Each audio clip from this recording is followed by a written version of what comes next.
Fluida statis.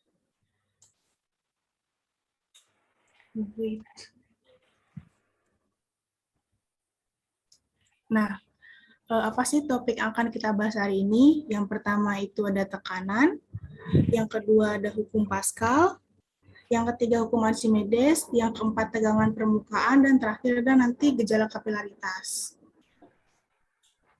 Nah, sebelum kita masuk ke subbab atau subtopik tadi, kita telah dulu nih, apa sih pengertian fluida? Nah, di sini dia dibilang nih, fluida adalah zat yang mengalir dan dapat berubah bentuk sesuai dengan bentuk wadahnya.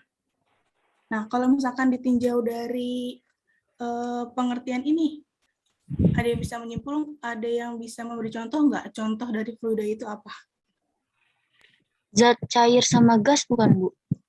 Ya, tadi siapa yang itu berpendapat? Ratu. Ya, betul. Selain Ratu, ada yang berpendapat lagi?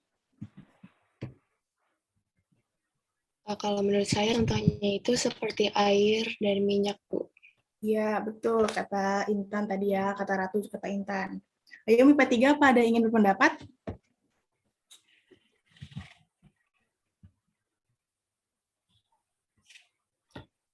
Oke, betul tadi kata Ratu sama Intan. Contoh dari fluida ini kan dibilang nih zat yang mengalir dan dapat berupa bentuk sesuai dengan bentuk wadahnya. Contohnya seperti air, atau misalkan minyak, atau zat cair lainnya. Gas juga bisa. Oke, kita masuk yang pertama itu suapnya tekanan. Nah, di sini tekanan adalah gaya yang bekerja pada suatu bidang tersebut dibagi dengan luas bidang tersebut.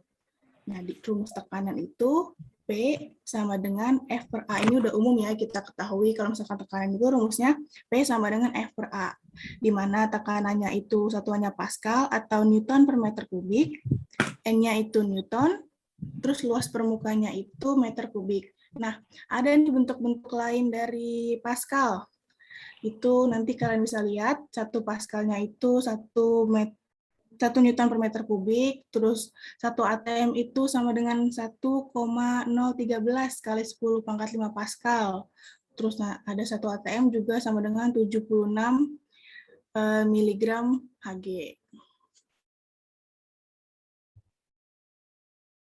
Nah, yang kedua, di sini ada tekanan hidrostatis.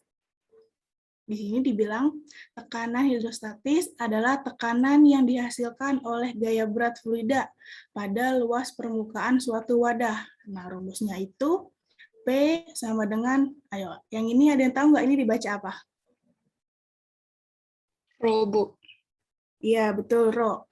P sama dengan Rho dikali G dikali H. Di mana P-nya tadi kan kita udah tahu tekanan, terus Rho-nya itu massa jenis, satuannya kilogram per meter kubik. G-nya gravitasi, terus tingginya juga meter. Sampai di sini apakah ada yang ingin bertanya?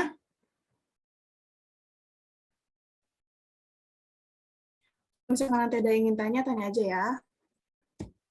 Nah, kita lanjut ke tekanan total. Nah, tekanan total ini hampir sama kayak tekanan hidrostatis, cuman di pengertian tekanan total ini kita tambah PO.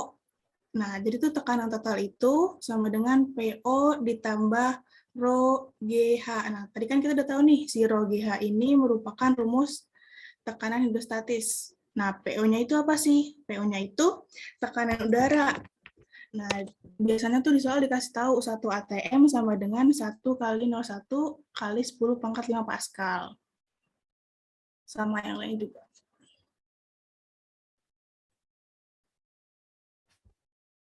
Nah, ini ada contoh soal. Dia dibilang, perhatikan ilustrasi di bawah ini. Diketahui H-nya itu 2 meter, berarti kan dia tingginya 2 meter. Terus berapa P? Nah, karena di soal diketahui nih, PO sama dengan 1 ATM. Nah, berarti yang ditanya dia bukan tekanan hidrostatis, melainkan tekanan mutlak. Nah, kita list dulu nih yang diketahui. H-nya 2 meter, PO-nya tadi 1 kali, ya ini kan ATM nih, berarti kita pakai yang tadi, yang ini. Yang ini. maka dapatlah 1,01 kali 10 pangkat 5 Pascal.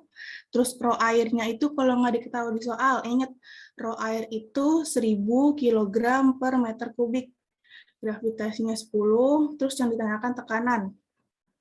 Maka P sama dengan P hidrostatis ditambah P0. Tinggal kita hitung, dapatlah 121.000 Pascal. Oke, sampai di sini apakah ada yang ingin bertanya?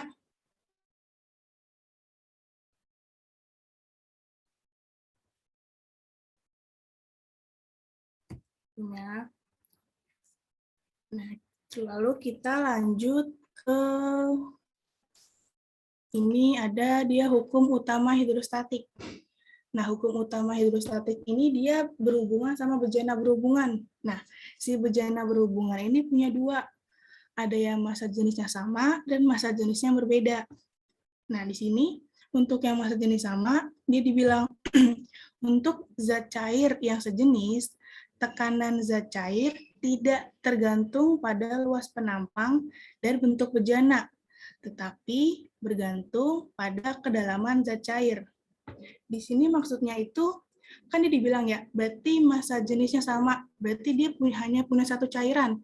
Kalau misalkan air, ya berarti dia berisi air aja. Kalau misalkan dia berisi minyak, berarti minyak aja. Nah, terus maksudnya di sini apa?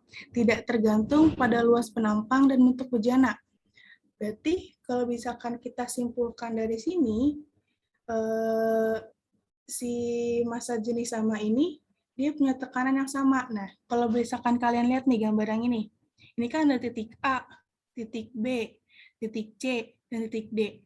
Nah, titik A ini, tekanan di titik A ini sama kayak tekanan titik B, sama juga tekanan di titik C, dan sama juga tekanan di titik D. Sampai sini paham? Paham, Bu. Atau gampangnya gini. Misalkan kita punya ember. Embernya ini berisi air. Misalkan airnya segini. Nah, terus kalian bolongin nih. Ini misalkan dasarnya nih, dasar. Nah, misalkan ini dibolongin di sebelah kanan 10 cm.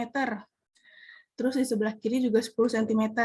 Nah, itu nanti pasti airnya itu keluar atau ngucur itu dengan jarak yang sama antara kiri dan kanan. Itu pasti sama. Kalau misalkan kalian nggak percaya, coba nanti buktiin. Nah, penjelasan ini tuh juga membuktikan kalau misalkan tekanan itu selalu bernilai sama di titik manapun.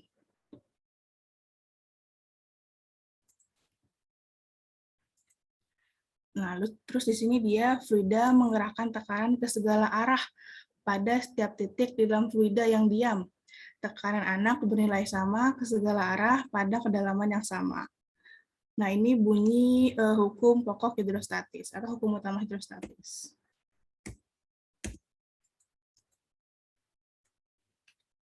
Nah, selanjutnya, karena tadi udah kita bahas massa jenis sama, kita move nih ke yang massa jenis berbeda. Nah, kalau misalkan di judulnya massa jenis berbeda, berarti dia dua punya massa jenis. Biasanya tuh kalau di soal itu, kalau nggak air sama minyak atau air sama raksa. Nah, kalian pernah nggak sih ngelihat kalau misalkan minyak sama air itu nggak bisa nyatu? Itu kenapa? Memiliki massa jenis yang berbeda, bukan, Bu? Ya, betul. Kata Faiz tadi ya? Iya, Bu. Ya, betul kata Faiz. Dia punya massa jenis yang berbeda. Makanya itu dia nggak bisa nyatu.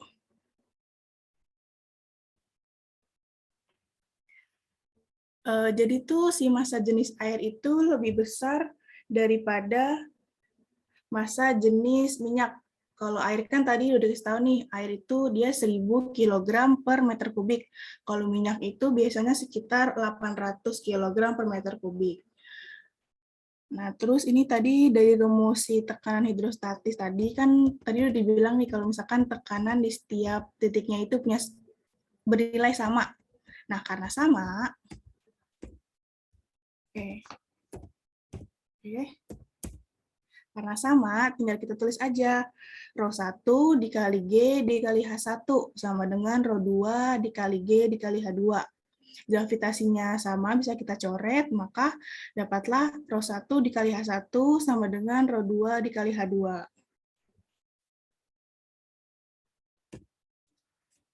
Nah, di sini ada contoh soal. Pada ilustrasi di bawah ini diketahui ketinggian H1-nya itu air 1,4 meter, terus H2-nya itu dia minyak 2 meter, ditanya P. Terus 1 ATM sama dengan PO sama dengan 1 ATM, G sama dengan 10 meter per sekon kuadrat. Nah, tinggal kita hitung aja pakai rumus yang si massa jenis beda tadi. Maka dapatlah yang ditanya tadi kan Rho 2, berarti massa jenis minyak. P1 dikali H1 sama dengan P2 dikali H2. Maka kita dapatlah P2 itu sama dengan 700 kg per meter kubik. Nah, ini sama nih kayak ini. Ini kan di soal nggak dikasih tahu nih nilai si Rho air. Ingat aja, Rho air itu pasti 1000 kg per meter kubik.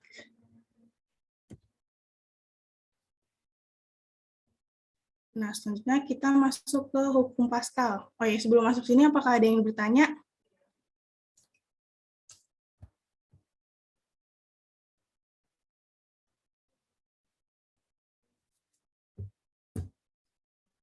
Oke, kalau misalkan belum, kita lanjut ya. Nah, ini ada hukum Pascal. Nah, si hukum Pascal ini, dia ditemukan oleh seorang ahli fisika dan matematika berkebangsaan Prancis yang bernama Blaise Pascal. Nah, si Blaise Pascal ini itu bikin percobaan. Nanti kalau misalkan ingin tahu lebih lanjut, coba kalian searching apa sih percobaannya si Bapak Blaise Pascal ini, kok bisa sampai menemukan hukum Pascal. Nah, di sini bunyi hukum Pascal itu tekanan yang diberikan oleh zat cair dalam ruang tertutup diteruskan ke segala arah dengan sama besar. Nah, ini contohnya. Ini kita bilangnya pipa U. Pipa U ini. Nah, kalau misalkan kalian pernah ke showroom, pernah kan ngelihat kayak mobil yang dinaikin biar bisa dicuci bagian bawahnya. Pernah nggak?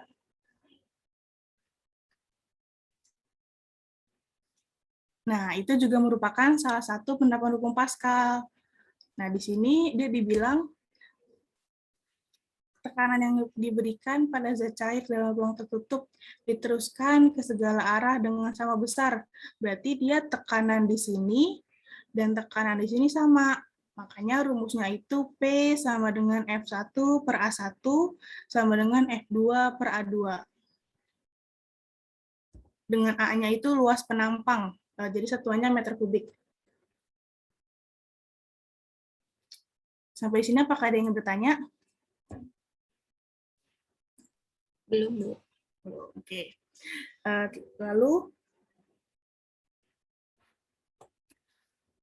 contoh soalnya, mesin hidrolik pengangkat mobil memiliki penghisap masing-masing dengan luas 5 cm kubik dan 200 cm kubik. Berat mobil yang akan diangkat 25.000 Newton. Berapakah besar gaya yang harus diberikan pada penghisap kecil? Nah, ini kita ubah dulu nih satuannya ke satuan internasional, yaitu meter kubik. Terus habis itu yang ditanya itu tadi dia si F1, si penghisap kecil. Maka tinggal kita tulis F1 sama dengan A1 per A2 dikali F2. Maka dapatlah F1 itu 62,5 Newton. Ini tadi diubah dulu ya, jangan lupa sentimeter ke meter persegi. Nah, ini tadi yang saya bilang, salah satu contoh penerapan hukum Pascal dalam kehidupan sehari-hari. Yang pertama itu ada mesin hidrolik mengangkat mobil. Kalau misalkan yang pernah ikut bapaknya atau misalkan pernah cuci mobil di showroom, pasti abangnya nanya nih, Pak, mau dicuci dongkrak atau enggak? Kalau misalkan kalian jawab iya, biasanya mobilnya akan ditaruh di sebuah tempat yang nantinya ada kayak seperti pemutar gitu, terus nanti mobilnya naik. Nah, si mesin pengangkat hidrolik ini juga menerapkan hukum Pascal seperti yang ilustrasi ini nih. Jadi dia diberi gaya yang di sini, ini diberi gaya, terus gayanya diteruskan sehingga yang di sini bisa naik. Itu cara kerja si mesin hidrolik pengangkat mobil. Terus ada dongkrak hidrolik juga. Dia nih, kalau dongkrak hidrolik ini nih si ini itu dia diberi gaya. Sama konsepnya kayak yang si dongkrak ini, si mesin hidrolik ini, si pengisap kecilnya diberi gaya, terus pengisap besarnya akan meneruskan gayanya keluar sehingga si mobilnya ini dapat naik. Terus yang terakhir itu ada pompa hidrolik dari ban sepeda. Oke, sampai di sini, sampai hukum Pascal, apakah ada yang ingin bertanya?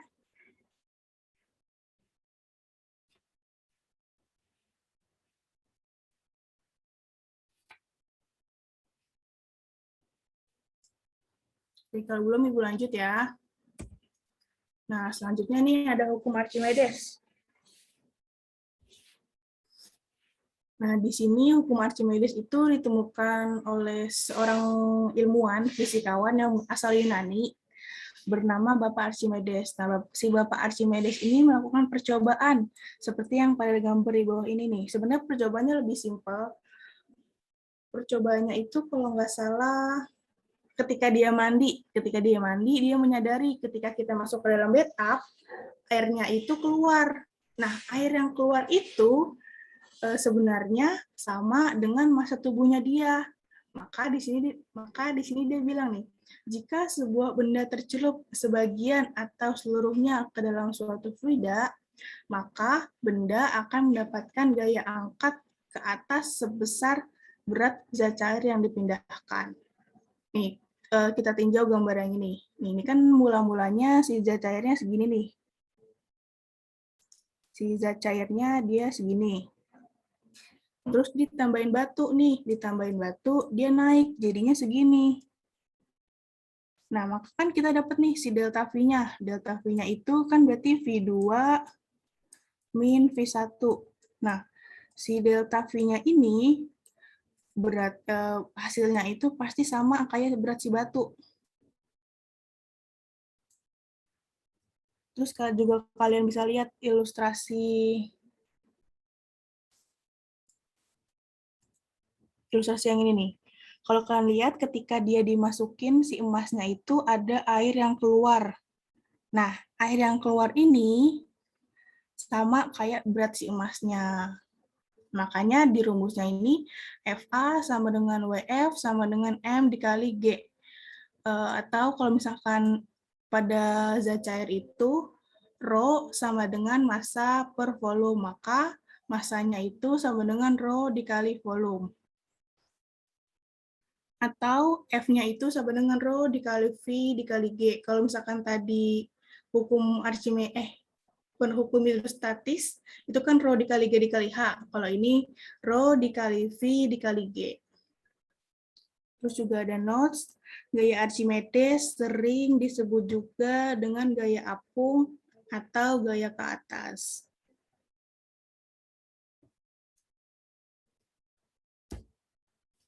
Nah, ada 3 benda yang sering terjadi di terhadap fluida, yaitu yang pertama ada terapung, yang kedua melayang, yang ketiga tenggelam. Nah, konsep terapung itu ketika sama kayak tadi konsepsi air sama minyak, benda dikatakan terapung ketika massa jenis si bendanya ini dia lebih ringan daripada massa jenis fluida. Terapung ketika massa jenis benda lebih kecil daripada massa jenis fluida atau massa jenis air. Terus benda dikatakan melayang ketika massa jenis benda sama dengan massa jenis fluida. Dan yang terakhir, benda dikatakan tenggelam ketika massa jenis benda lebih besar daripada massa jenis air.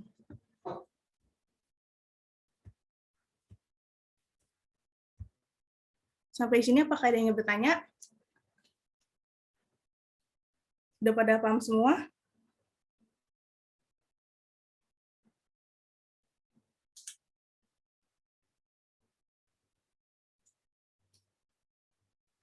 Oke, kalau misalkan udah, di sini ada contoh soal, sepotong besi itu 2 cm kubik, 2 cm kubik ditenggelamkan ke dalam sebuah wadah penuh terisi air, sehingga sebagian air tumpah. Berapakah massa air yang tumpah? Nah, diminta gravitasinya itu 9,8 meter per sekon kuadrat. Rho airnya tadi 1000, terus volume besinya itu kita jadiin meter kubik, gravitasinya 9,8. Nah, jawab berat air. Itu W sama dengan massa dikali gravitasi.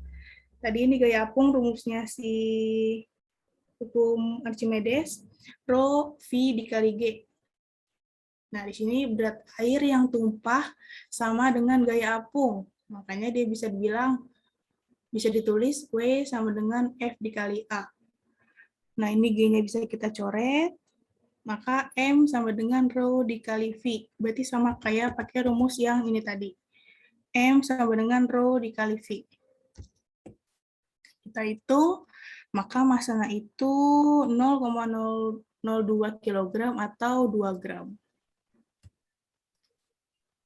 Oke, sampai di sini apakah ada yang bertanya?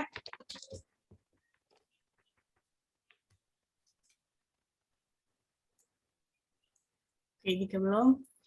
Nah, ini ada penerapan hukum Archimedes dalam kehidupan. Di sini ada yang udah pernah naik kapal laut belum?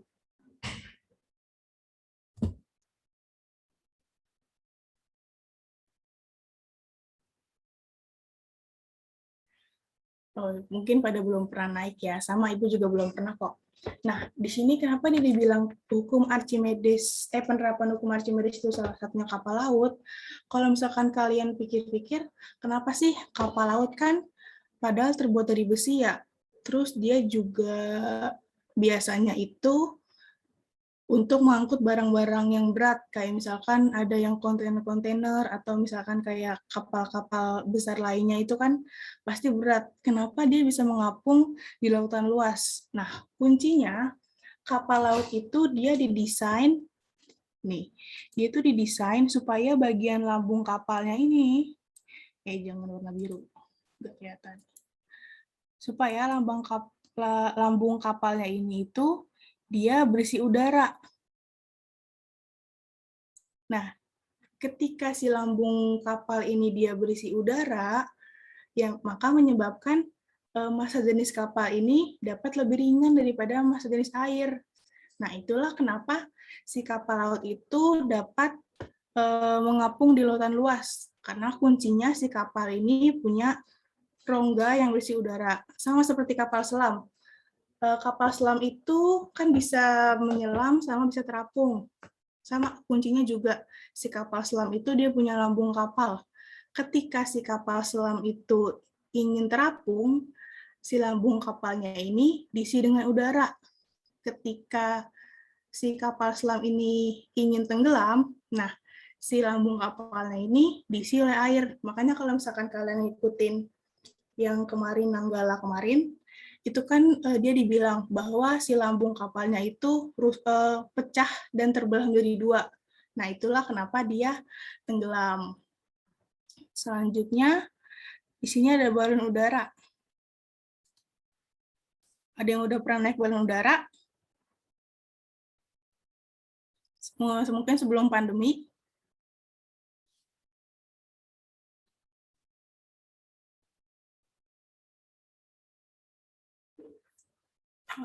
Oke. Kalau misalkan belum, sama. Kalau misalkan kalian nonton di TV atau pernah lihat di suatu film, kan balon udara itu kan di tengah-tengahnya sini tuh ada seperti pemanas atau banner. Banner. Nah, pemanas yang biasanya itu dia ada apinya. Nah, fungsinya, apa sih fungsinya pemanas itu terus ada api? Nah, fungsinya itu untuk memanaskan udara di dalam si balon udara ini. Jadi itu si udara di dalam balon ini itu dibuat panas agar massa jenisnya itu lebih ringan daripada udara di sekitarnya. Biar si balon udara itu bisa naik ke permukaan. Yang jembatan apung ini juga sama kuncinya karena ada rongga udara, terus ada hidrometer, sama ada satu lagi itu balon gas.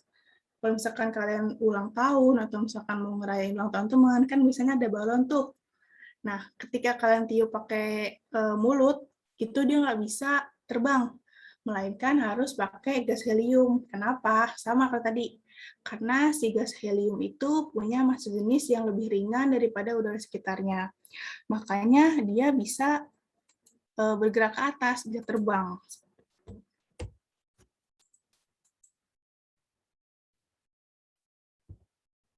Oke, selanjutnya akan dilanjutkan oleh Ibu Rafa. Baik, terima kasih Ibu Pri. Sebelumnya bisa tolong bantu share screen video praktikum.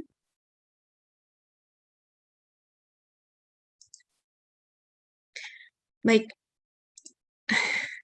Baik anak-anak, sebentar ya. Saya mau jelaskan dulu. Jadi tadi kan Ibu Pri sudah menjelaskan ya, ada hukum-hukum pada fluida statis, ada hukum Pascal, hukum Archimedes gitu. Nah, di sini kalian akan menonton video mengenai laut mati. Mungkin sebelumnya ada yang pernah dengar tentang laut mati? Laut mati itu loh yang kalau misalnya berenang orangnya ngapung. Ayo, masa dari sekian banyak orang nggak ada yang tahu? 55 orang berarti ini. Bukan laut mati yang banyak orang meninggalnya, maksudnya yang bisa terapung. Iya, coba. Fatimah MIPA 3 hadir. Dari tadi diam-diam aja nih anak-anaknya Bu Pri. Fatimah ada? Ada, Bu. Waduh. Oh, ada. Fatimah, kamu tahu laut mati? Pernah dengar nggak? Nonton di on the spot gitu-gitu kan sering tuh. Apa, Bu? Laut mati. Pernah dengar tentang laut mati? Nggak pernah dengar, nggak pernah nonton on the spot. Nah, kamu harus banyak nonton TV berarti Fatimah, harus banyak rehat gitu ya. Ya udah kita nonton dulu video praktikumnya, nanti dibilang kok kenapa disebut laut mati gitu. Silakan Ibu Pri tolong di share screen.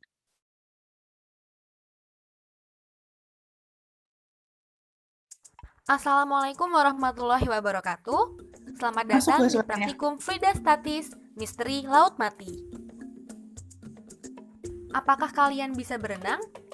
Kalau tidak, jangan risau, karena kalian tetap bisa mengapung kalau kalian mendatangi laut mati.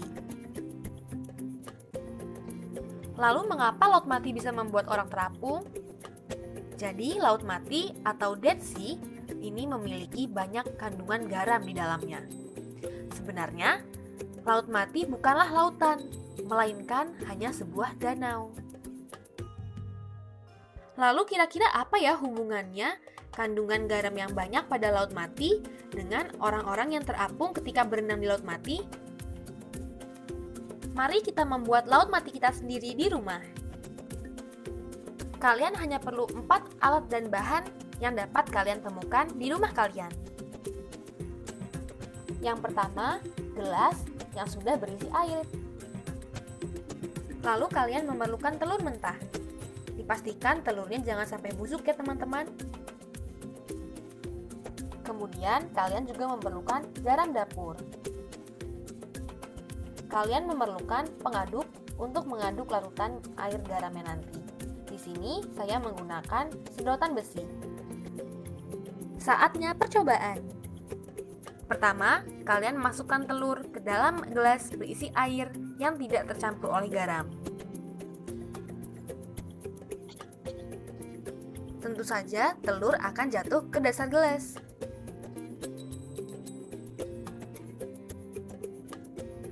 Lalu, masukkan garam ke dalam air.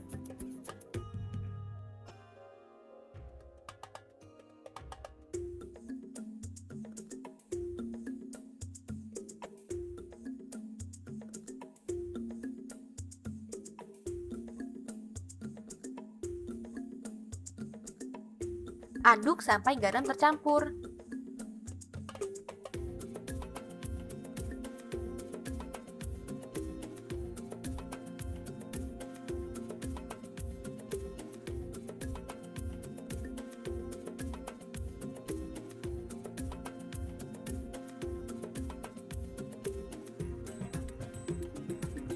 Di sini telur mulai melayang. Kemudian saya tambahkan garam lagi.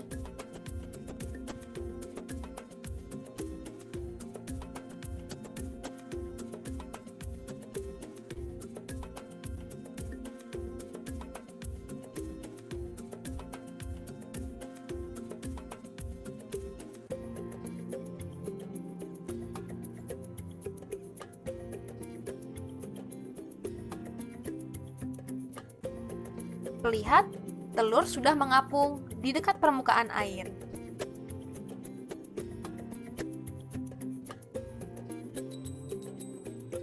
Semakin banyak garam yang ditambahkan, maka telur akan terus naik dari dasar ke atas mendekati permukaan air. Sekarang tugas kalian setelah melakukan praktikum adalah mengisi lembar kerja dan mengaitkannya dengan konsep fluidostatis yang telah kita pelajari pada hari ini. Selamat bekerja!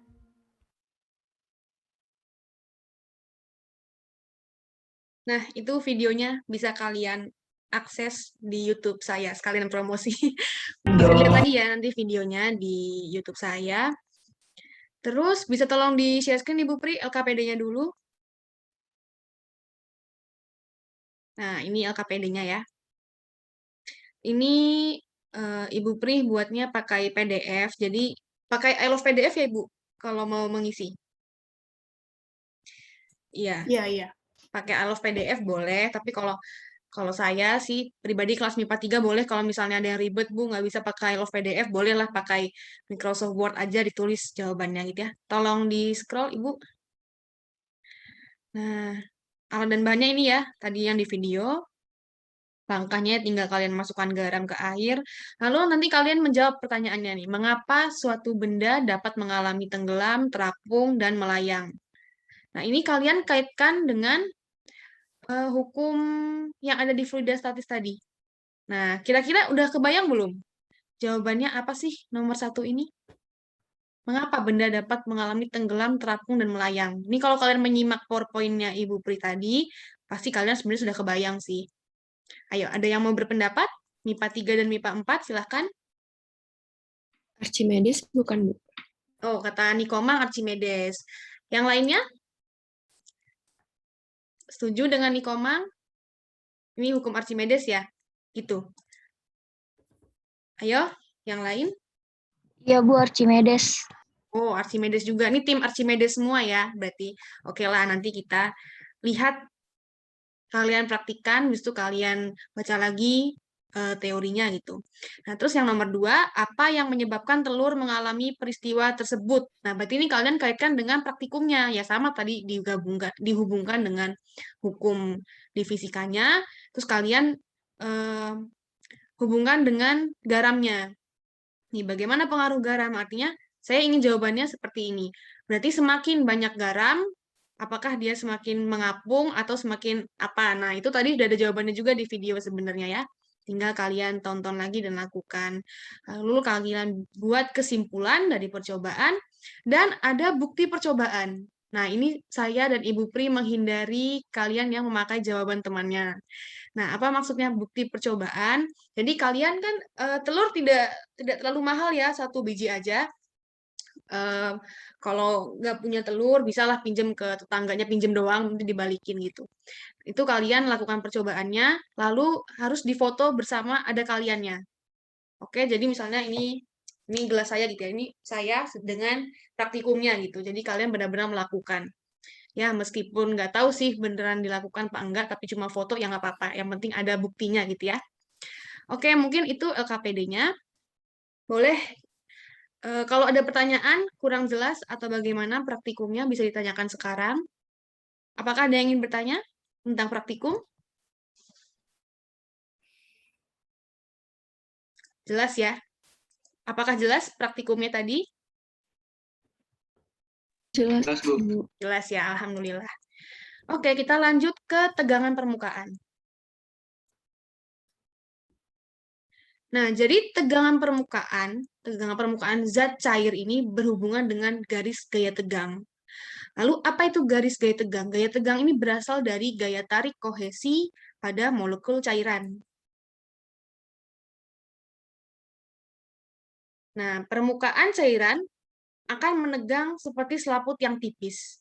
Mungkin kalau kalian lihat definisi tadi mungkin belum terlalu kebayang gitu ya. Oke, boleh di next Ibu Pri. Nah, ini dia. Jadi pertama saya mau, oh ini nggak bisa annotate ya saya, Bu. Sebentar, ini, oh iya nggak bisa di-annotate ya, Bu. Ya udah, ini gambar kawat yang U ini kelihatan ya yang di kanan.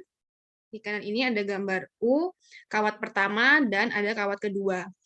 Jadi, apa itu sebenarnya tadi selaput tipis di tegangan permukaan?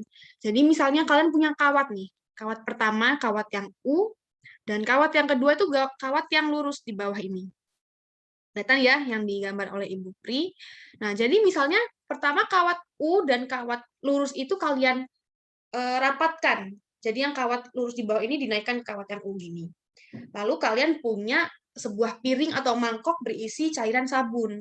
Nah, itu ketika kawat itu dimasukkan ke cairan sabun tersebut, lalu diangkat, kemudian kawat yang garis di bawah ini ditarik, kira-kira apa yang akan terjadi setelah dimasukkan ke cairan sabun?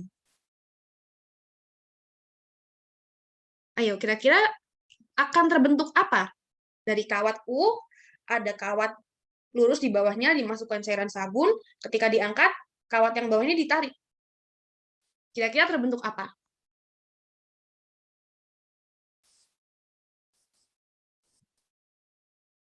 Coba Aldi Prasetyo, kira-kira terbentuk apa tuh? Aldi, MIPA 3.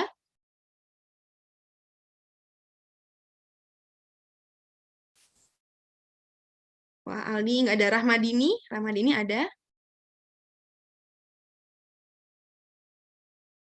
Ya, Bu. Nah, Rahmadini tadi dengar ya pertanyaan saya? Apa, Bu? Ulang aja. Oke, jadi misalnya saya punya kawat U nih, kawat yang warna merah di gambar Ibu Pri di slide-nya ini. Lalu ada kawat juga, kawat lurus di bawahnya. Nih, kawat pertama dan kawat kedua. Lalu kawat tersebut, dua kawat ini, dia dimasukkan ke cairan sabun. Awalnya kawat itu digabungin gini nih, yang bawah ditaruh ke atas gini. Lalu mereka dicelupkan ke cairan sabun, ketika diangkat kawat yang bawah, kawat yang kedua, itu ditarik ke bawah. Oke? Nah, kira-kira di tengah-tengahnya ini akan terbentuk apa? Terbentuk apa tuh, Rahma?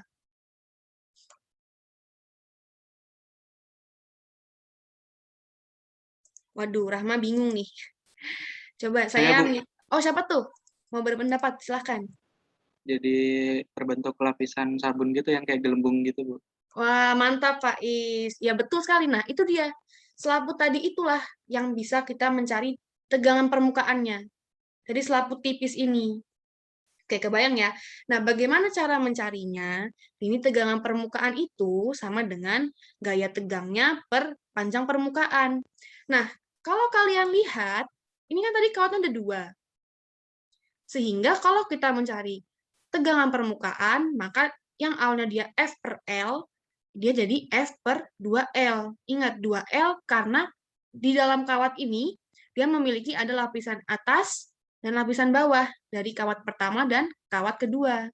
Jadi ingat ya, rumusnya yang ini. Y atau tegangan permukaan sama dengan F per 2L. Di mana F adalah gaya tegang permukaan dan L adalah panjang permukaannya. Oke, lanjut, Putri. Nah, selanjutnya nih contoh soal. Kalau contoh soal mah, asal kalian tahu apa yang diketahui, insya Allah bisalah menjawab. Tahu apa yang diketahui, tahu apa yang ditanya. Jadi sebatang kawat berbentuk U seperti gambar dipasangkan dengan kawat kecil lurus PQ. Nah, PQ yang tadi ya yang di bawah. Yang kawat kedua. Yang massa kawatnya ini semuanya adalah 450 gram. Kemudian dicelupkan ke dalam cairan sabun, lalu ditarik ke bawah, sehingga membentuk selaput seperti kata Faiz tadi. Nah, kawat kecil mengalami gaya tarik ke atas oleh lapisan sabun. Nah, jika panjang kawat PQ, kawat yang bawah, sama dengan 10 cm, dan nilai gravitasi sama dengan 10 meter per second kuadrat, maka berapakah tegangan cairan tersebut? Ya udah, kalian diketahui massa sama dengan 450 gram. Ayo, dari gram ke kilogram naik berapa? Dibagi berapa? Dari gram ke kilogram, ingat tangganya. Ayo, berapa dari gram ke kilo? 1000. Nah, iya, dibagi 1000 kan, berarti nolnya hilang 1, terus maju 1 lagi, jadi 0,45. Lalu G-nya 10 meter per second kuadrat, ini diketahui di soal ya, kalau dia minta 9,8, ya gunakan 9,8. Lalu L sama dengan 10 cm, diubah jadi meter, karena kita diubah jadi SI, yaitu jadi 0,1. Nah, ditanya adalah tegangan permukaan. Ya udah, tinggal kalian masukkan. F-nya berapa, Bu? Kan belum tahu. Jangan lupa, F itu adalah gaya. Kalau kalian punya massa, dia punya berat, berarti dia punya massa, berarti dia punya gaya berat. Gaya berat rumusnya apa? Ayo, gaya berat rumusnya? Sekali gravitasi. M kali gravitasi, betul. Terima kasih, Alia. Nah, berarti ya udah, F sama dengan W, atau M kali G, sama dengan 0,45 dikali 10, dibagi 2L. L-nya udah dalam meter, 0,1. 2 dikali 0,1. Ya udah ketemu, tegangan permukaannya 22,5. Nah, ada faktor-faktor yang mempengaruhi tegangan permukaan, yaitu ada suhu, zat terlarut, surfaktan, jenis cairan, dan konsentrasi zat terlarut. Lalu ada gejala kapilaritas. Jadi, apa itu gejala kapilaritas? Yaitu peristiwa naik atau turunnya permukaan zat cair melalui lubang-lubang kecil atau kapiler. Nah, mungkin kalian pernah dengar ya, ini gaya kohesi dan gaya adesi. Nah, bentar. Gaya adesi itu adalah gaya tarik-menarik antar partikel-partikel zat yang tidak sejenis. Artinya, partikel mereka itu tidak sama. Jadi, kalau dia ada gaya adesi, maka permukaan zat cair ini akan membentuk cekung. Ingat ya, cekung itu seperti tersenyum gitu ya. Dia membentuk senyuman, oke? Adesi, dia senyum. Kalau dia kohesi, dia adalah kebalikannya dari adesi, di mana gaya tarik-menarik antar partikel yang sejenis. Nah, kalau misalnya ada fluida seperti itu, dia mengalami kohesi, maka permukaan zat cairnya menjadi cembung. Oke, jadi kebalikannya gitu ya.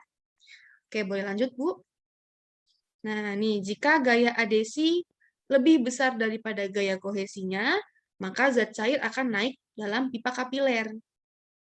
Sedangkan jika gaya kohesi lebih besar daripada gaya adesi, maka zat cair akan turun dalam pipa kapiler.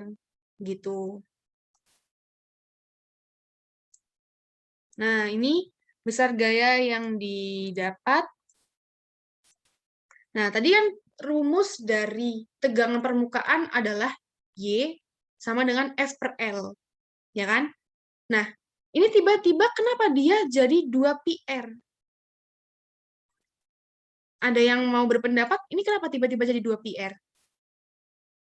2πr itu apa sih? Rumus apa? 2πr?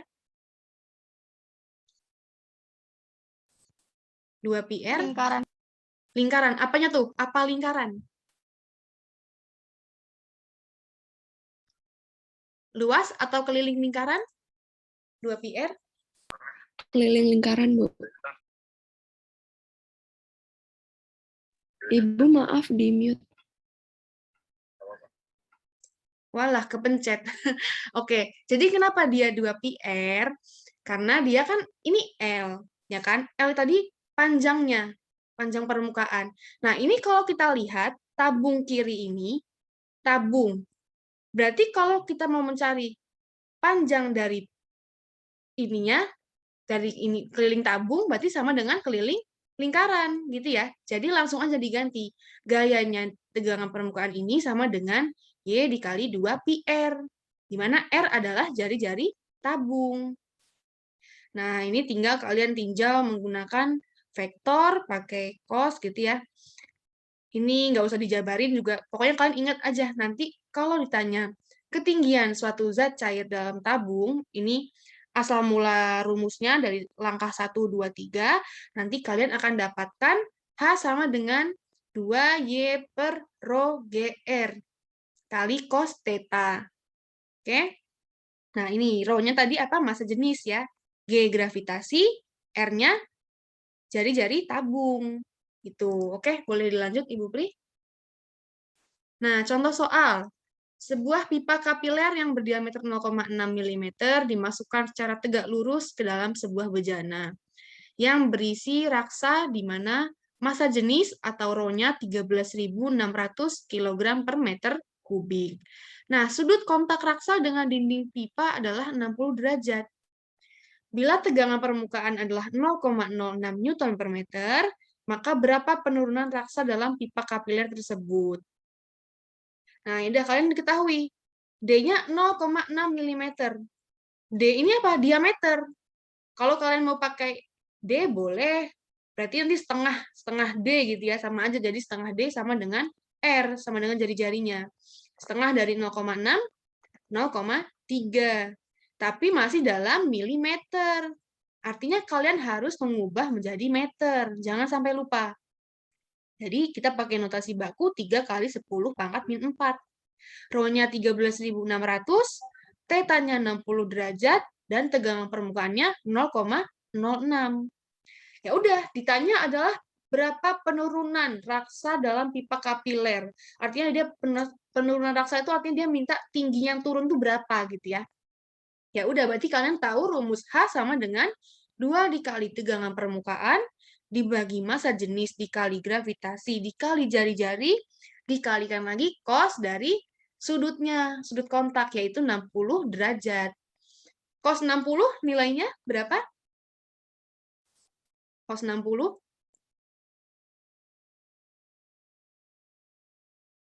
Ayo, cos 60.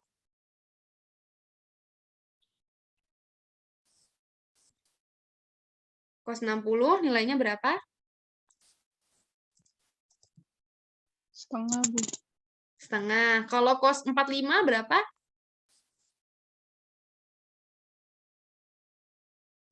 Cos 45? Ayo, cos 45. Jangan sampai lupa sudut-sudut istimewa. Coba kita dari awal nih. Sin 0 berapa nilainya? Waduh. Ini kelas 11, masa lupa trigonometri sudut istimewa? Sin 0 nilainya berapa? 0, Bu. 0. Sin 30? Setengah, Bu. Setengah. Sin 45? Setengah akar 2.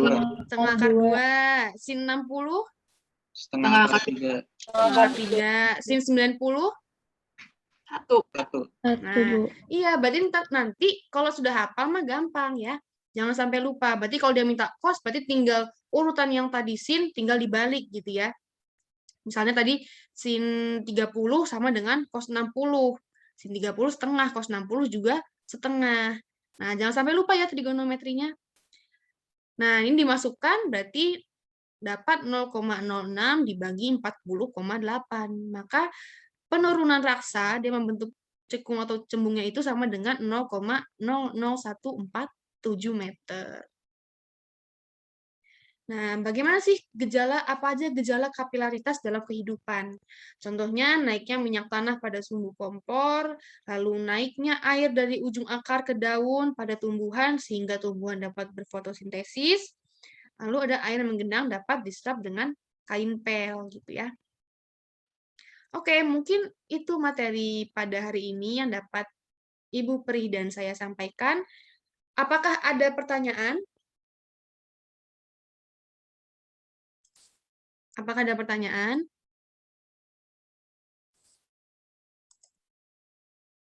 Ayo, masih ada 4 menit lagi untuk pelajarannya berakhir. Apakah ada yang ditanya? Boleh mundur slide-nya atau ada pertanyaan lain? Mungkin dipersilahkan.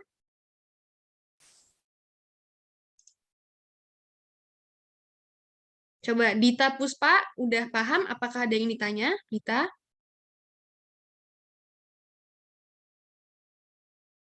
Dita 11 MIPA 3.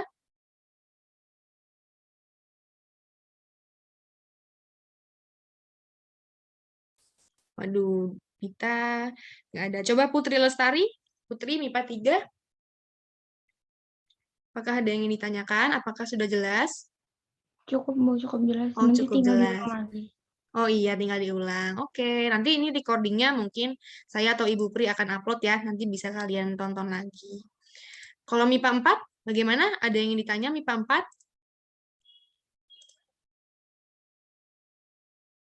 MIPA 4 cukup jelas? Jelas, Bu. Jelas, Bu. Alhamdulillah. Cukup, Bu. Oke, baik. Mungkin kalau tidak ada, apakah ada yang berani untuk menyimpulkan pembelajaran pada hari ini? Ayo, perwakilan satu kelas satu orang. Atau lebih juga boleh, malah lebih bagus lagi. MIPA 4, silahkan Home Pimpah. Siapa yang mau menyimpulkan? MIPA 3 juga Home Pimpah. Kalau nggak mau, saya tunjuk. Ayo, silahkan. Pengertian aja deh, pengertian fluidastatis. Tadi apa gitu. Kalau misalnya mau ngomong itu, silahkan. Kalau mau ngomong hukum Archimedes, silahkan. Yang penting ada kesimpulannya. Apa sih yang didapat gitu. Ayo, MIPA 3 dan MIPA 4, dipersilahkan.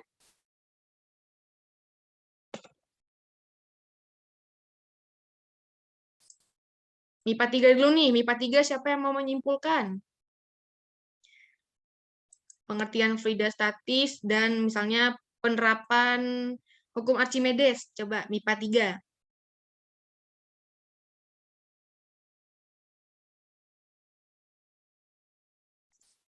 Ayo. MIPA 3. Nah, biasanya nih MIPA 3 yang ngomong sama saya kalau dulu belajar tuh biasanya Raya. Silakan Raya. Raya ada?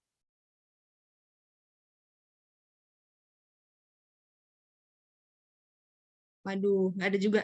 Helena, Helena ada? Ada, Bu. Nah, Helena bisa tolong simpulkan tadi fluidastatis itu apa sih? Atau apa yang kamu ketahui yang tadi kamu dengerin aja deh, setangkapnya kamu.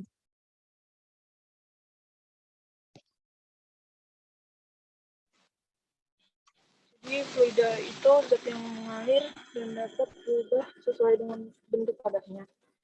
Kalau jadi fluidastatis itu di sini ada tekanan hidrostatis.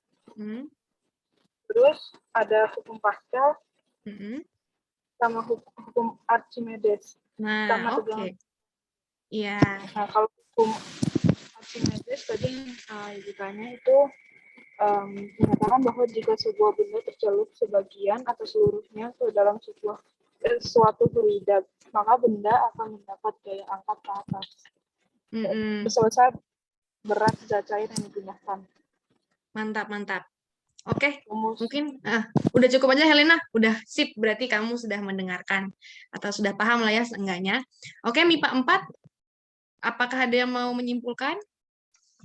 Mungkin Ibu Pri, siapa anak-anaknya yang biasanya aktif, Bu? Iya, MIPA 4 ada yang ingin menyimpulkan nggak pembelajaran hari ini? Yang biasanya itu, jangan yang biasa deh, coba Aldias, ada Aldias?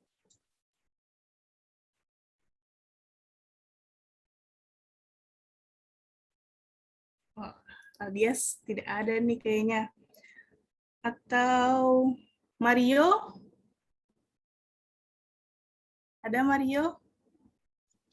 Ada, Bu. Oke, Mario coba ingin menyimpulkan pembelajaran hari ini. Aduh, maksud saya nggak hafal banget ya, Bu. Tapi ya udahlah. Sebenarnya sih yang saya ingat itu sama mirip-mirip sama Helena. Kayak fluidastatis itu ya intinya bisa dibilang cairan yang mengalir, terus ya sesuai dengan wadahnya gitu bentuknya. Terus ya itu jadi ada beberapa yang ininya itu tekanan hidrostatis tadi, terus sama hukum apa ya, Archimedes sama yang satu lagi Bu, saya lupa pokoknya. Ya, terus ya gitu Bu. Oke, alhamdulillah Terima kasih, sudah Mario. hebat. Terima kasih Mario. Oke, mungkin itu sudah disimpulkan oleh teman-temannya, nanti bisa dibaca lagi PowerPoint-nya atau ditonton video rekaman kelas ini. Mungkin kalau tidak ada yang bertanya lagi, sudah kita cukupkan ya Ibu Pri? Iya, mungkin kita cukupkan. Mengingatkan, menginfokan, jangan sampai lupa untuk mengisi, untuk mengerjakan tugasnya. Supaya nanti kalau, hari ini pembagian rapot ya, kalau nggak salah rapot bayangan, rapot meet. Nah, itu kalau kalian tugasnya masih kosong-kosong ya, nilai rapotnya apa adanya gitu ya. Jadi, silakan kalian mengisi, mengerjakan sesuai deadline, supaya nanti nilainya ya juga maksimal gitu. Oke, baik. Kalau tidak ada pertanyaan atau tidak ada yang ingin disampaikan lagi, saya dan Ibu Pri izin menutup pembelajaran dengan membaca hamdalah, alhamdulillah ya Rabbil alamin. Minggu depan kita latihan soal ya Ibu, latihan soal Ya. fluida statis. Iya. Jadi minggu depan kita akan latihan soal fluida statis. Jadi tolong dibaca-baca supaya nanti mengerjakan latihan soalnya juga mudah gitu ya. Setelah latihan soal kita langsung ulangan. Oke? Betul. Ya, kalau tidak ada lagi yang disampaikan, saya dan Ibu Pri mohon maaf apabila ada kata-kata yang kurang berkenan atau mungkin kurang jelas, bisa ditanyakan lagi nanti setelah pembelajaran. Saya akhiri, wassalamualaikum warahmatullahi wabarakatuh. Waalaikumsalam. Waalaikumsalam warahmatullahi Terima kasih Bu. wabarakatuh. Waalaikumsalam warahmatullahi wabarakatuh. Makasih, Bu. Iya, sama-sama.